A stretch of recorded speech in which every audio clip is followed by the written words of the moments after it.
Good evening to all of you, and thank you for joining us on 13 Plus. I'm Mary Coleman. Our national team has found that some states are ignoring federal guidance to set age limits for all-terrain vehicles. Now, this comes despite government data showing kids under 16 are at the highest risk for deaths on ATVs. National consumer investigator Rachel DePompa looks at the vehicle sending 100,000 Americans to the ER each year and how one mom is turning her own pain into change for other families with riding right. Let them know we got a 10-year-old unresponsive male.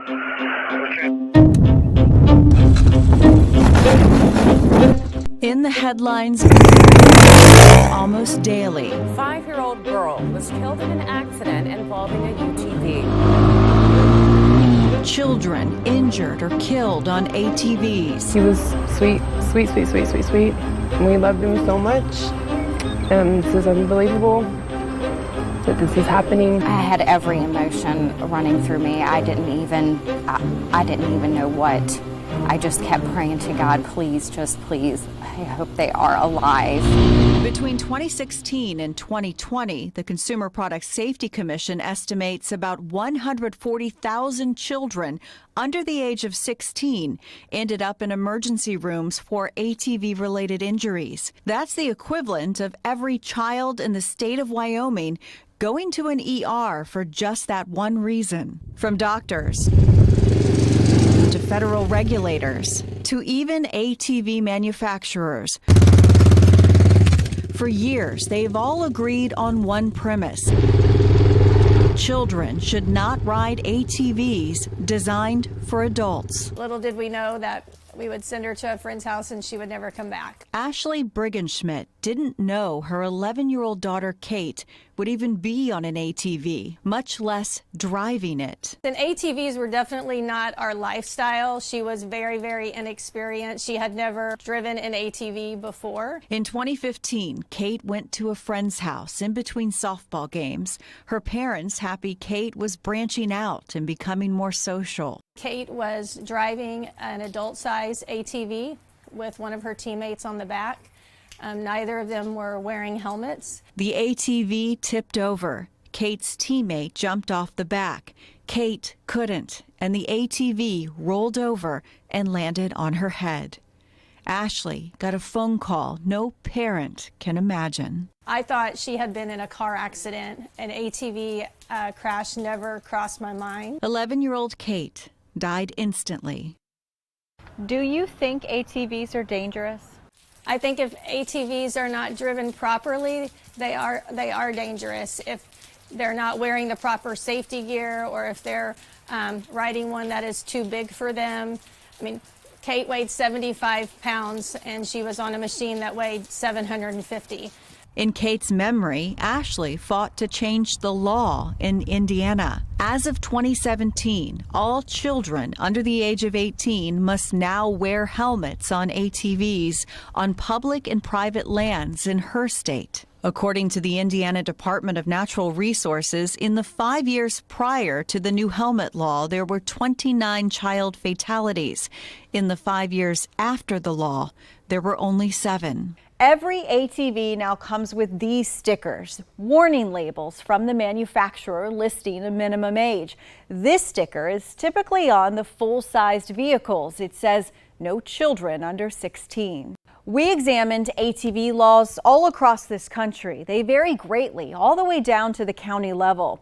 We found at least 40 states lack restrictions that would stop a child younger than 16 from operating an ATV. 13 states have no age limit at all, and we found 9 states still don't have helmet laws on the books. In states that do have age limits, like South Carolina, children as young as 6 can drive an all-terrain vehicle. Some states, like Minnesota, allow children as young as 10. This is also a place where ATVs are allowed to operate on public paved roads and highways. Polaris and Arctic Cat are among the largest manufacturers of all-terrain vehicles. They're also headquartered in Minnesota. It's really confusing, like the hodgepodge of state laws. It creates a very confusing atmosphere for someone who actually wants to follow the rules. For 20 years, Rachel Weintraub was the legislative director and general counsel for the Consumer Federation of America. The nonprofit consumer watchdog tracks ATV fatalities through news reports and found 291 deaths last year, 54 of them children. Weintraub is no longer with the organization, but remains passionate about this issue. We know what we need to do to make these vehicles safer, for these numbers to go down dramatically. We really need to think about the best ways to ensure that children are on vehicles that are the right size and powerfulness for them. For the Consumer Product Safety Commission, ATVs remain the most dangerous discretionary use product for children. ATVs and side-by-sides together are responsible for the most number of deaths in our jurisdiction. We found the agency's recalled a total of 270 types of ATVs over the last 23 years. That's more recalls than it's issued on types of refrigerators, candles, and cribs. CPSC Commissioner Richard Trumka, an ATV rider himself, says the agency is constantly updating its standards, but he questions if it's gone far enough to prevent deaths. And I use these products. I wouldn't want them going away at all, but I do want to make sure that if me and my child are in one, we're going to be safe. The American Academy of Pediatrics recommends children under the age of 16 not drive ATVs. We just need to keep children off them. Dr. Jeffrey Haynes agrees. I will tell you right now, there is no data or research to prove that a child driving a ATV with a smaller engine is any less prone to injury or death. There's absolutely no data. Dr. Haynes is the medical director of a pediatric trauma center at a children's hospital in Virginia.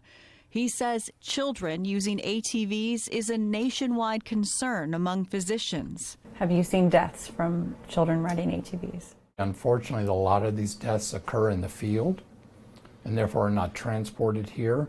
But we have had children come in with severe head injuries, chest injuries, and abdominal injuries that despite our best efforts, we cannot save their life. Dr. Haynes wants to see a more consistent standard across the country. But he says if you're going to allow your child to ride, make sure they have a helmet, the proper gear, and have completed an ATV safety training course.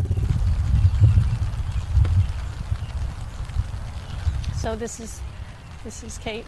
Even in the rain. These are the fields that she played on, yes. This is one of the places Ashley can always go to feel just a little closer to Kate. Kate was very much about helping other people and always including everyone. So we wanted to make sure that even kids that had disabilities, that they would be able to play on the playground. Ashley has turned her loss of Kate into a legacy, not only changing a law, building a playground, and creating the Play for Kate Foundation, but also educating families. These are not children riding ATVs. These are robots, Safety Sarah and Safety Sam. He'll move forward, backwards, he will turn. They're wearing helmets with all the appropriate safety gear on child-sized ATVs. The difference from an adult size is striking. The robots can talk and answer questions, teaching valuable ATV safety information. I feel like ATVs are safe and they're fun, and I'm not anti-ATV. I just want them to be driven safely.